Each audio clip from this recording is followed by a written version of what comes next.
present, but also for the future jobs, including those in the fourth industrial revolution and what is called Society 5.0, described by Japanese and the G7. 2, significant support is needed for research and innovation ecosystem, for job creation and wealth generation, increasing innovation fund up to the pledged 500 billion by the President, to support STI-related creativity and innovation and translation of R&D outputs into commercialized outcomes, establishment of STI infrastructure to provide for R&D plus incubation, as well as low-cost capital for commercialization and industrialization. With refined policy, government must come out. If we give money to a company, what equity should we take once a venture is commercialized? And finally, most finally, digital transformation of the entire country and citizenry. People in schools must handle iPads, must have small computer tablets. They must be connected to internet. You don't have to wait for fiber optic cable to reach everywhere when you now have appliances that can use 5G network. So we need digital infrastructure that will allow us to take advantage of advances in technology to help us leapfrog over the past industrial revolutions. We don't have to go through first, second, third, fourth. We just leapfrog to the fifth industrial revolution. I close my submission.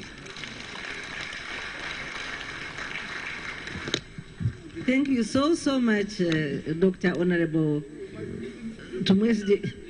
Yes, but we really need that information so that the country can know what is going on in your ministry, because this has opened a lot of eyes. Thank you so much.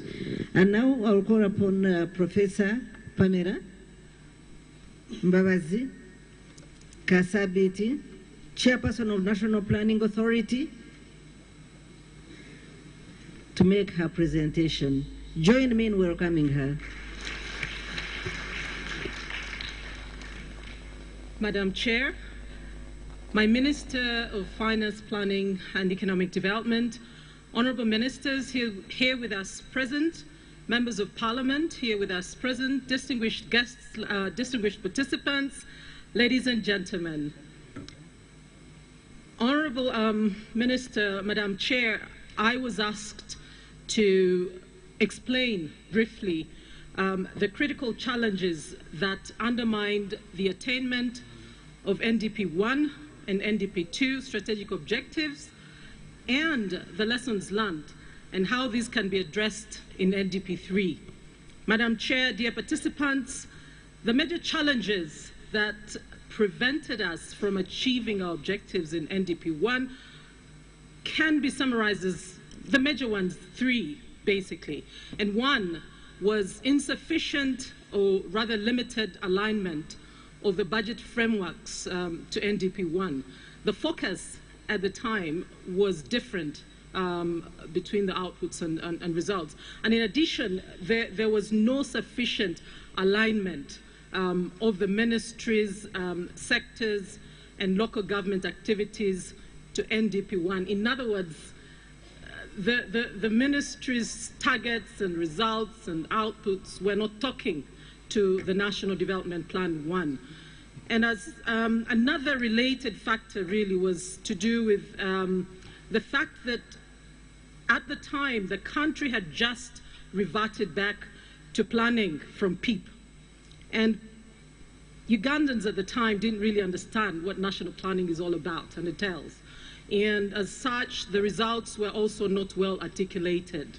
And it took quite a long time to adjust from PEEP, and there was limited ownership, especially by the technocrats, in adopting to getting into national planning. But also, arguably, the political leaders at the time didn't really embrace planning. So NDP 1 was essentially more of a cosmetic exercise, and most ministries and MDAs and local governments never focused on it.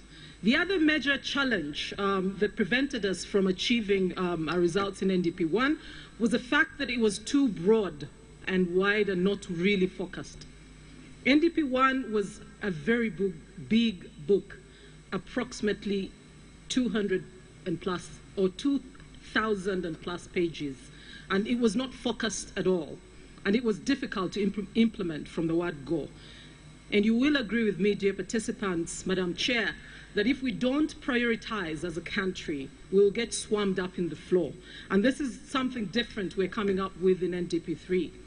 The other third factor relating to the challenges that prevented us from achieving NDP1 is the weak financing. And this largely arises from the reduced donor support at the time. Budget support during the NDP1 period went down partly because of the global financial crisis and its aftermath in Europe and America. And this affected our plan implementation. Now, when we moved to NDP2, the challenges were a little bit more. And one that I would like to emphasize is the weak implementation capacity. And my honorable minister mentioned this, the capacity to prepare projects, that is undertaking feasibility studies, remains a big challenge, even in NDP2. Sectors, ministries, and indeed local governments do not have the capacity to undertake feasibility studies. And this is why, out of the 39 core projects we had articulated well in NDP3, only 3 have been completed. That is a dismal performance. And we need to really concentrate on building our capacity as a nation in making sure that we prepare the plans that we want, rather the projects that we want to pursue. So the way we prepare, plan, implement, and raise funds for our projects needs to be critically reviewed. It's not possible for sectors at the moment and MDAs and local governments to easily assess the rate of return of one suggested project to the other, or the economic or financial benefits of one project as opposed to the other. And we need to make sure that we really, and I want to emphasize that point, build capacities for our sectors, ministries, MDAs, and local government, as my minister rightly pointed out, to undertake these feasibility studies. The second major factor that prevented us, again, in achieving our objectives in NDP2 is global and national macroeconomic challenges that have also affected our ability to achieve our objectives and, by extension, hitting our targets. For instance, the global decline in the demand for coffee, which is one of our key export earnings, has affected us negatively. The other factor is that there's been low productivity, or rather low production generally in the country, and this is because of our prolonged drought that we experienced as a country. And of course, there's also been continued poor performance of credit due to the high interest rates. These are major factors as a country that we need to critically challenge our thinking and work together towards addressing if we want to make progress in NDP3. The other factor is the weak public-private sector implementation. And this is also another major challenge that my minister really pointed out in his speech. For instance, on average, only between 150 to 200 kilometers of roads were paved per year in Uganda during the NDP2 period. If you take a country like Kenya, they've been able to, on average, pave approximately 1,500 kilometers of roads per year. Obviously, we have a lot of catching up to do if we're really going to position Uganda as a competitive destination for foreign direct investment. And the anticipated PPP role, the public-private partnership role, is yet to be realized. And this is arguably because it is not well understood. I think we have to intentionally and deliberately, as a country, if it needs to send our bright young people to Harvard and Oxford and Cambridge, we have to do that. We need to really understand how PPP operates and get it working here in this country if we're really going to attract foreign direct investments. So what are the key lessons and how are these being addressed in NDP3? One, we have until now been putting much of our emphasis on investments in the social sector, and whereas this is good, we seem to have neglected the productive sectors of our economy. So we need to focus more on investing our limited resources in also uplifting our productive sector and create more wealth, which can then again be redistributed. We really need to focus. If you see in the new plan, and I had a conversation with the local governments yesterday at GAPA and presented the statistics, as a country we've tried to make some significant progress arguably in the social sector, but we've really performed in a mixed way with the productive sectors. I think we need to shift now and focus more on creating and strengthening the growth of our economy. So there is the other factor is there is need to increase alignment of the budget to NDP. Aligning priorities in the plan with the budget is very crucial. This will entail clearly articulating results and ensuring that there's a clear system for monitoring and evaluation. As my minister rightly pointed out, we are introducing the programmatic approach to planning as a new addition or a new invention into the plan. And the introduction of this program approach to planning is aimed at increasing the alignment of the budget to the plan. And we're working together in the ministry to ensure that as the budget call circular is released, we also have our draft planning call circular so that we try to work together to really ensure that planning is aligned to budgeting.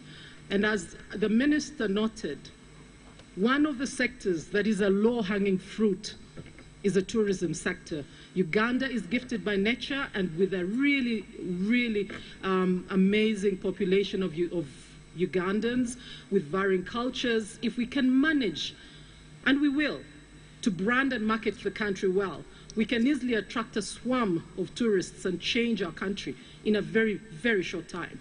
But we need to articulate our targets well and ensure that we implement our plan to the letter. Another key challenge is, of course, implementation, which remains a challenge in NDP2.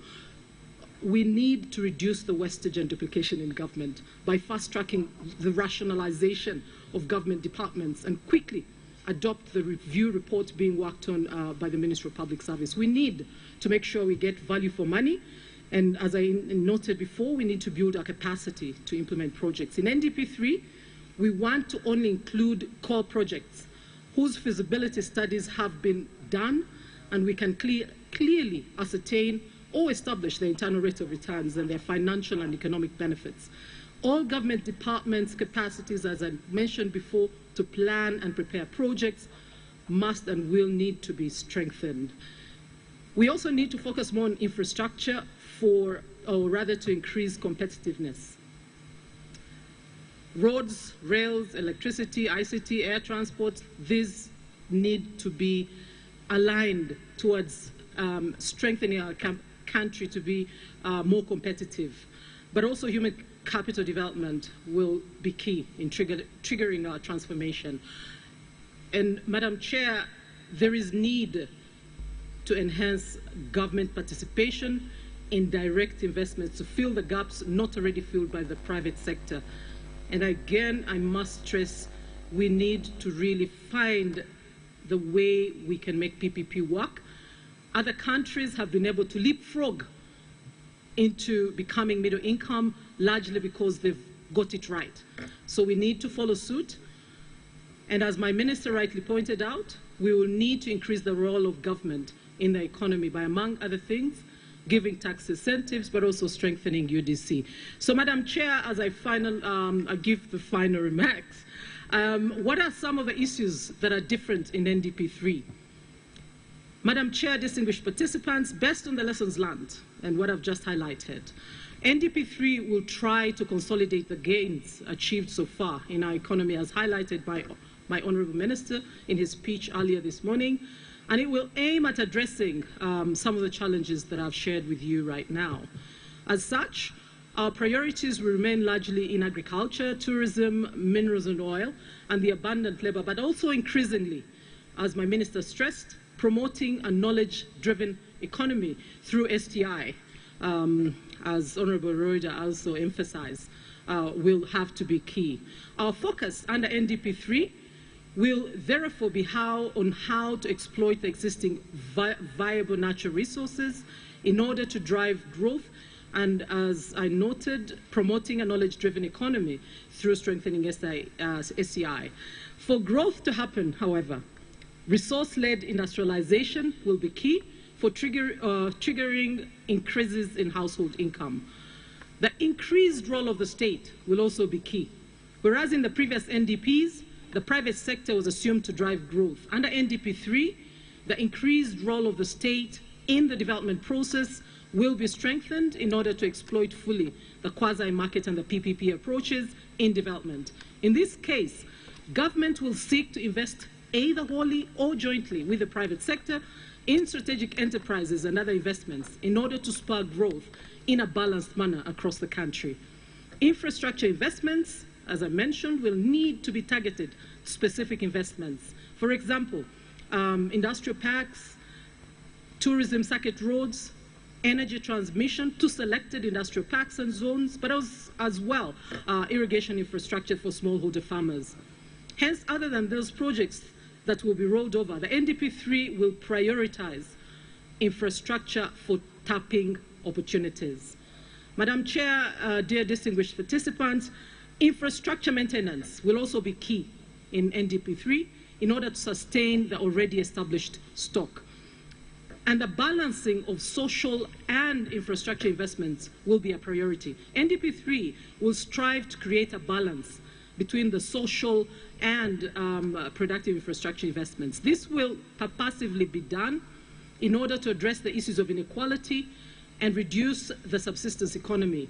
Therefore, special focus on areas where poverty has reversed will be a key element in NDP3. So through regional programming, NDP3 will specifically focus on the regions of Bukedi, Karamoja, Busoga, and Teso, as my minister pointed out. And finally, Madam Chair, dear participants, articulating the key results and targets clearly will be central. NDP3 will be based on national programs and projects with clear results and targets. And these will really, we will work together. We need to break the silos and work together to ensure that we really implement our plan. I thank you.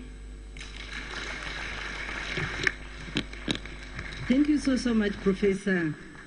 And now I'll call upon Madam Engineer Cecilia from the Ministry of Energy.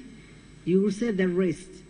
And the others, I'm really going to be a little bit harsh because we want to give time to the participants so that it doesn't appear that it has been a mere lecture, though the lecture has been very, very productive. Thank you, Engineer. But introduce yourself more, please. Thank you, Honorable Chair, Honorable Ministers here present, esteemed delegates, ladies and gentlemen, all protocol observed. I'm Engineer Cecilia Menya, in charge of the Electrical Power Department in the Ministry of Energy and Mineral Development. And I'm answering the question posed to the Ministry of Energy on behalf of Honorable Irene Mloni, who is currently out of the country. However, the question is twofold. There is a section on power, and then there is a section on petroleum production and exploration that will be answered by my colleague, the Director of Petroleum Exploration and Production. Esteemed delegates, I would like to mention that energy and mineral resources are prime movers of any country's economic growth and prosperity. The question I'm answering is, how does the ministry plan to address the existing power generation, transmission, and distribution challenges in order to increase access to power, both by domestic and commercial users? Besides that, I'm also supposed to talk about the plans we have to reduce power tariffs. Our priorities in the short and medium term are to increase electricity generation capacity and transmission network, to increase access to modern energy services through rural electrification and renewable energy development, to promote the efficient utilization of energy and reduction of power losses, to achieve commercial oil production, and to promote value addition to mineral resources. Under the electricity power generation segment, I would like to say that to ensure that there is adequate supply of power, government has invested heavily in this segment. As you may all recall that 5 years ago, government embarked on the development of 2 large hydropower plants, that is Karuma and Isimba, and the 183 megawatts Isimba hydropower project was commissioned in March this year, and we are in advanced stages of development of Karuma hydropower project, which is expected for commissioning at the end of this year. We have other generation projects that we are implementing. We have 50 megawatts from cogeneration using bagasse that are being developed by private companies who are dealing in sugar production. We have 150 megawatts being developed by private sector from small hydro power sites. We have 83 megawatts being developed on the Agago River in northern Uganda. And we have about 60 megawatts being generated from solar. Under planning, we are looking at various hydropower sites for development. We are looking at Ayago, 800 megawatts, Oriang, 400 megawatts, Kiba, 300 megawatts, and we are also looking at developing mini grids in areas that we see will not be connected to the national grid in the next 5 years. And we are looking at powering these mini grids using solar and wind hybrids where wind is available. That is in the Karamoja region. While the other regions we are looking at solar and thermal hybrids. Right now, our generation capacity stands at 1,182 megawatts, and come end of this year and early next year, this will be slightly over 2,000 megawatts. You can see that right now we have demand chasing after the supply, and in my opinion, this could be a better option, having power available. We are bound to see a lot of industries mushrooming, and also we are bound to interest large energy-intensive industries like steel and cement, and also those that are already existing, we shall see them increase on their production. Under the transmission segment, with our generation capacity boosted, we are focusing on boosting the demand. However, we cannot have this if our transmission and distribution networks are not adequate. So this is actually our major focus right now, to have a robust network that spreads over the country, and also to have transmission lines being constructed to industrial parks and economic zones. In order to increase the transmission infrastructure, government continues, and it has planned to undertake the construction of several transmission lines. We are looking at lines to evacuate power from the generation plants that are in progress. We are looking at lines to interconnect with our neighbors, Kenya, Rwanda, Democratic Republic of Congo, Tanzania, Southern Sudan. The lines to Kenya and Rwanda are in advanced stages. Those ones for DRC, Tanzania, and Southern Sudan, they are under planning, but we are working together in the region. We are also looking at lines to industrial parks Right now, we have 25 industrial parks demarcated. So we have, as a ministry, we have to ensure that there is power extended to these industrial parks, to be able to facilitate the investors. And we are also looking at transmission lines at a national level. We are looking at extending the backbone transmission network to all the regions of the country. Honorable Chair, I would like to mention that under the transmission segment, we've had challenges and during the implementation of our projects. To mention, we have challenges with the acquisition of land and also vandalism of late has become a big issue. Recently, we had about 60 towers come down along the Karuma-Kawanda segment of the evacuation lines.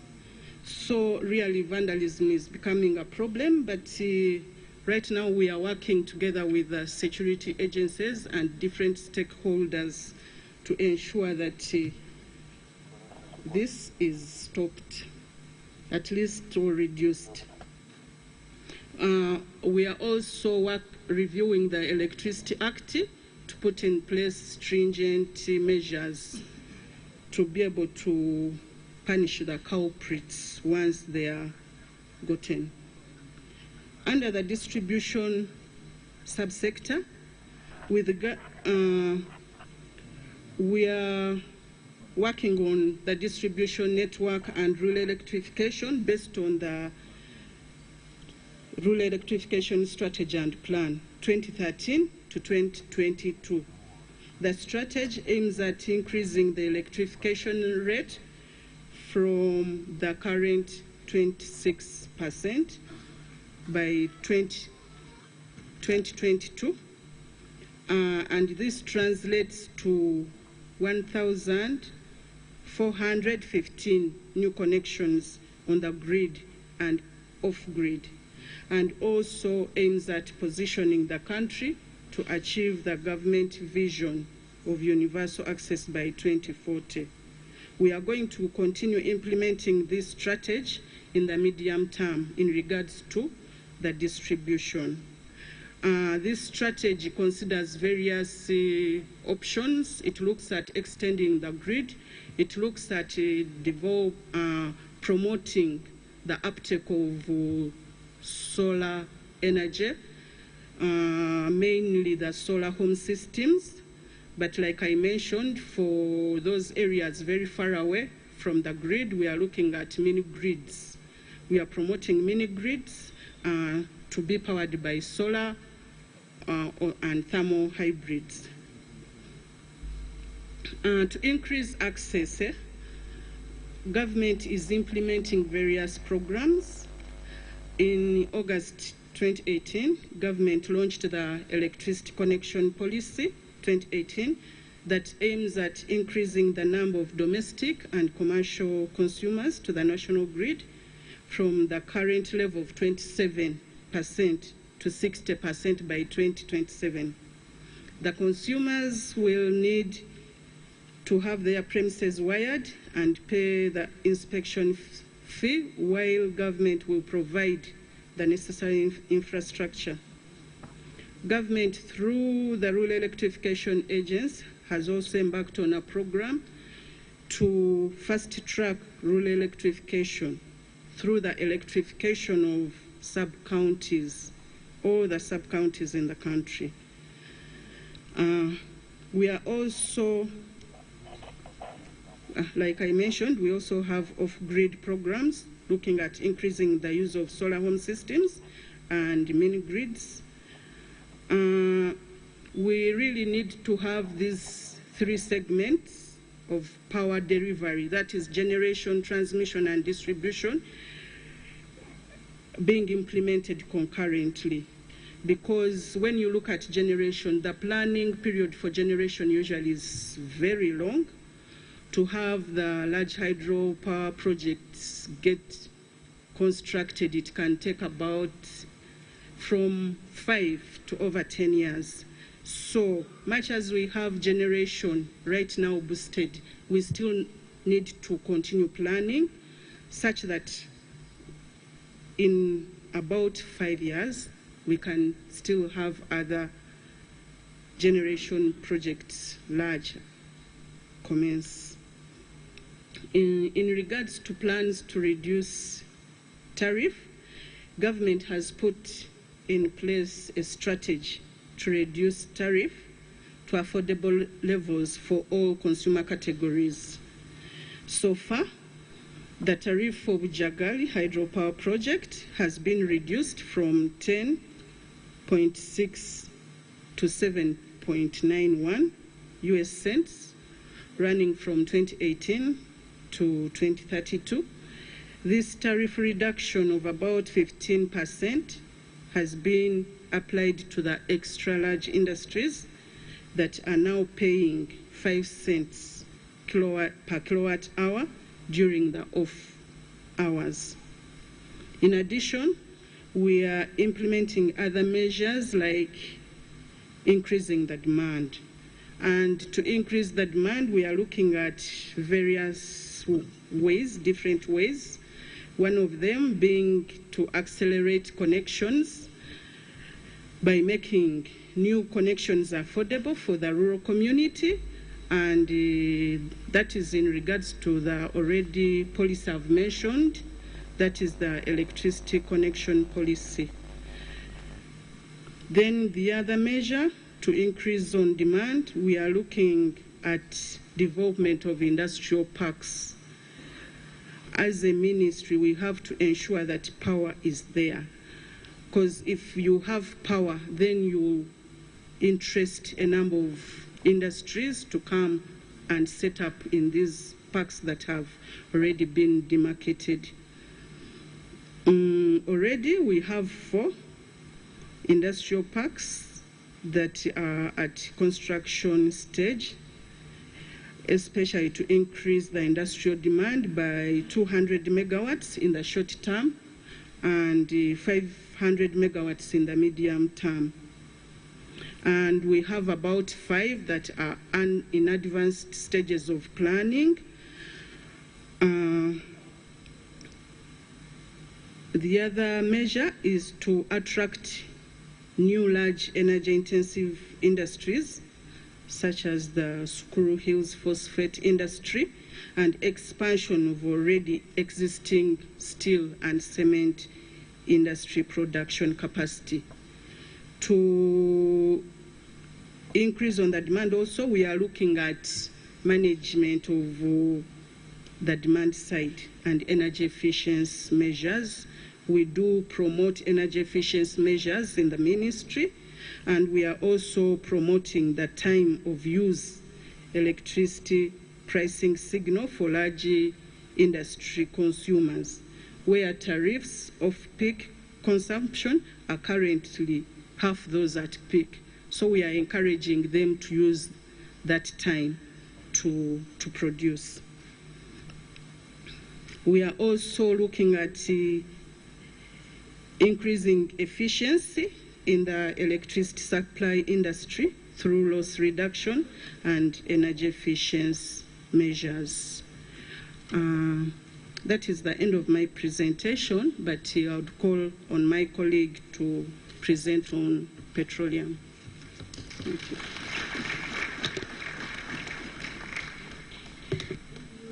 Thank you, Engineer. Is that Mr. Madinga? Yes, Madam. Introduce yourself. Thank you, Chair. Honourable Ministers present, honourable members of Parliament, ambassadors, fellow participants. I'm called Hane Malinga, Acting Director of Petroleum. We had the choice for either me to sit there or my colleague, but since the Minister is an engineer and ready, we agreed that she should sit there. So having said that, on oil and gas, the question was, furthermore, it was initially proposed that Uganda would start producing and exporting petroleum products by year 2020. Prior to that, government embarked on construction of relevant support infrastructure, such as Hoima Airport, oil roads, etc. What is our level of readiness in as far as this subject is concerned? This is a loaded question, but I'll try to give you the levels, and I think at the end of the day, we're able to tell what levels. I'll not give you the exact percentage, but we'll be able. In order to answer this, I just want to give you some bit of background. In 2006, Uganda announced commercial discovery of oil and gas. Later, we put in place the oil and gas policy, 2008. That policy had many recommendations. Among them was to put a new legal, regulatory, and institutional framework. In 2012, we had a farm down where Heritage sold its interest to Talo, and later Talo farmed down by bringing Sinok and Total. Between 2012 and 2014, as partners, that is government and joint venture partners, we agreed on a commercialization plan. This plan was to enable government realize production at a certain time. We held different negotiations, different discussions, and at the end of the day, we agreed on a certain roadmap. One of the roadmaps was, issuance of production licenses. So in 2016, we issued 8 production licenses. Now with the commercialization plan, we agreed to have some key milestones, and there were 4. One was with the production licenses in place. One was the final investment decision for the Tilenga and Kingfisher would be by end of 2017,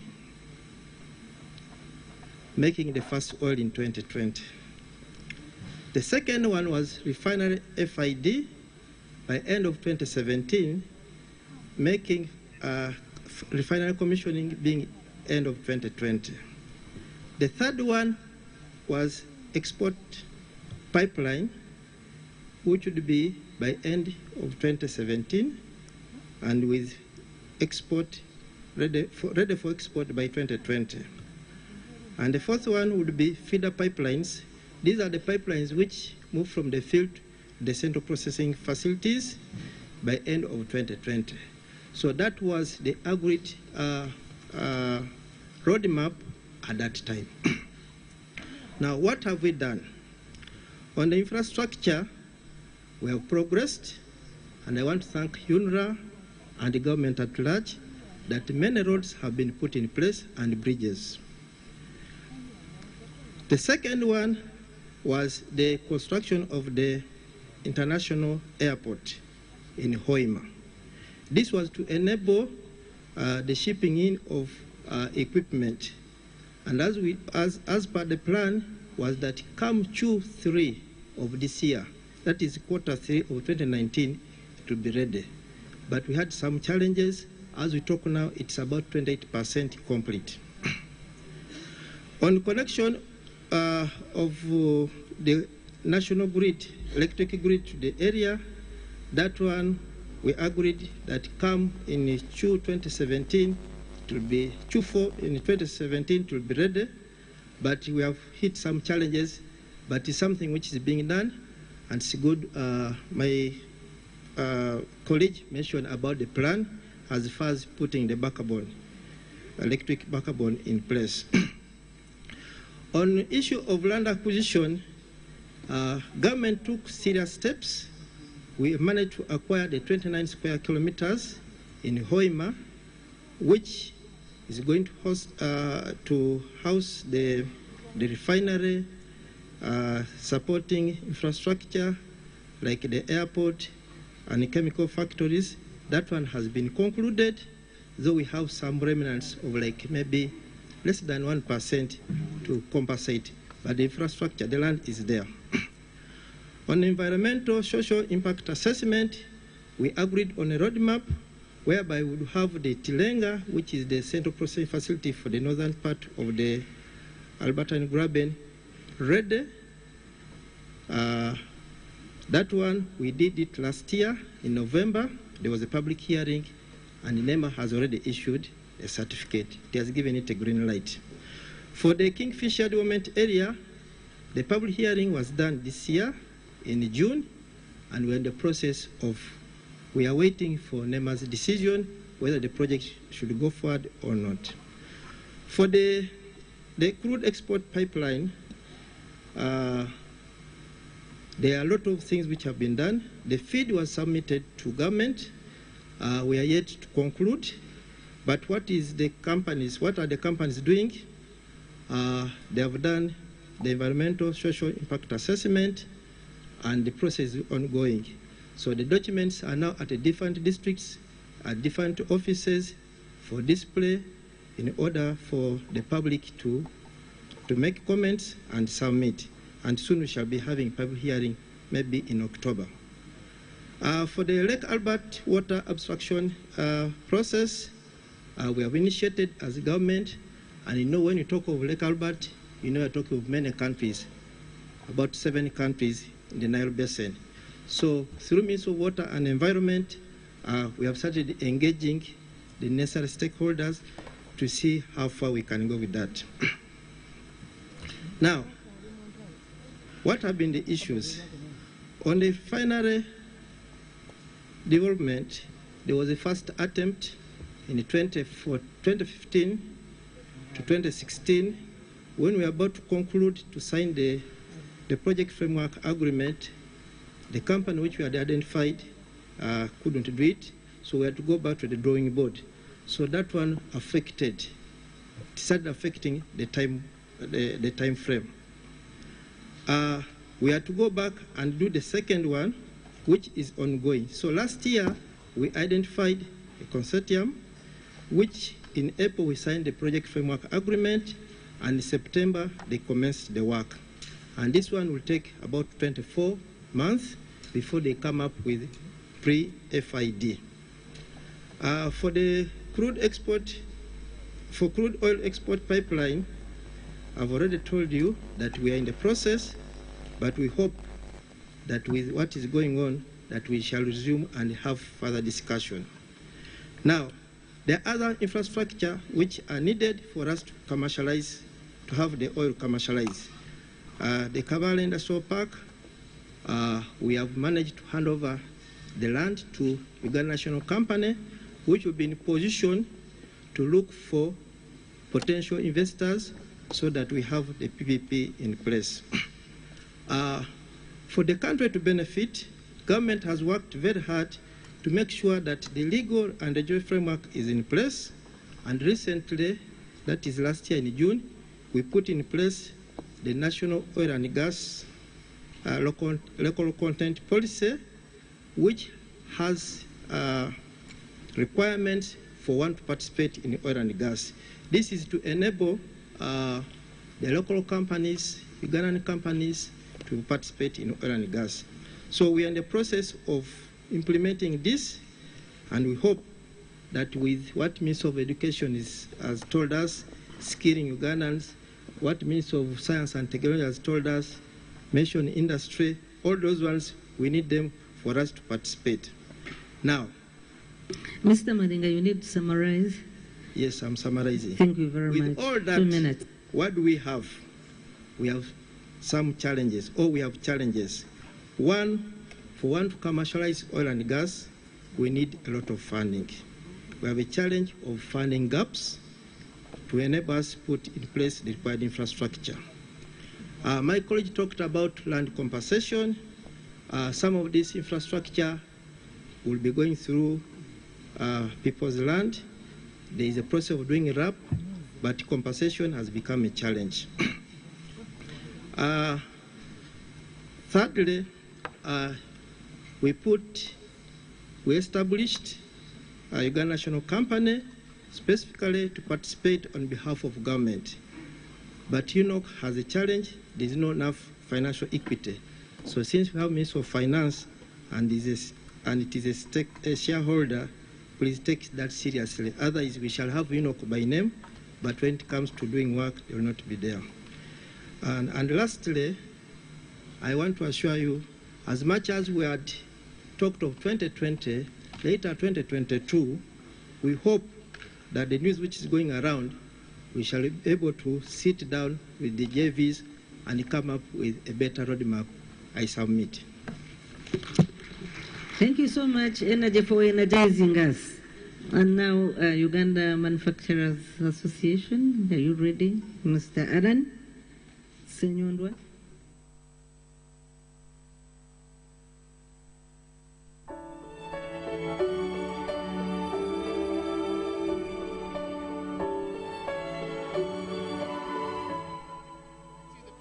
Areas are actually now coexisting and intermarrying, living together, speaking the same languages. But as you can know, that this is a border area where these people have lived, and much of the work that they do is pastoral work, and of course hiding and doing all those things. Welcome to this coverage live here in Moroto. My name is Jagen Asemakola Ziksoka, and a very good evening. Welcome. With his brother counterpart, the President of the Republic of Kenya, His Excellency Uhuru Kenyatta. Karibu Raisi. Welcome to Naitakwe grounds in Moroto district. Your people are gathered, waiting to witness the signing of the Memorandum of Understanding for the cross-border peace and sustainable development of the pastoralist communities in West Pokot, Turkana in the Republic of Kenya, and the Karamojong